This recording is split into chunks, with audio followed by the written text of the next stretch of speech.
మీలో ఎంతమంది inspection cinema చూశారు? అంటే మన క్రిస్టోఫర్ నోలా తీసిన ఇన్స్పెక్షన్ సినిమా అనమాట. నాకు తెలిసి మీలో చాలా మంది చూసే ఉంటారు. దాంట్లో మెయిన్ క్యారెక్టర్ వాళ్ళ టీం కలిసి వేరే వాళ్ళ డ్రీమ్స్ లోకి వెళ్ళి వాళ్ళ ఇంపార్టెంట్ సీక్రెట్స్ తెలుసుకొని కొన్ని యుద్ధాలు అయితే చేస్తుంటారు కదా.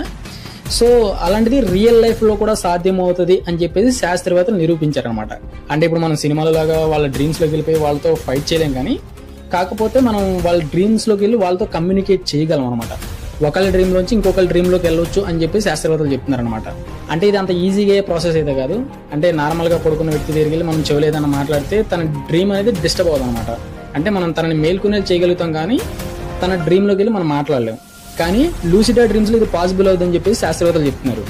లూసిడా డ్రీమ్ అంటే మనం కళలోనే ఉంటాం, కళల కంటూ ఉంటాం, కానీ మనం కళలోనే ఉన్నామని మెలకులో ఉంటూ కళను అనుభూతి చెందుతాం అనమాట. అంటే ఇది కొద్దిగా కాంప్లికేటెడ్ ఉంటుంది, అర్థం కాదనమాట. అంటే మనం మెలకుగానే ఉంటాం కానీ కళలు కంటూ ఉంటాం, ఆ కళను మనం అనుభూతి చెందుతాం కానీ మెలకుగానే ఉంటాం. సో దీని వెనకాల థియరీ ఇది అనమాట. కొంచెం అర్థం కాకపోయినా అర్థం చేసుకోండి.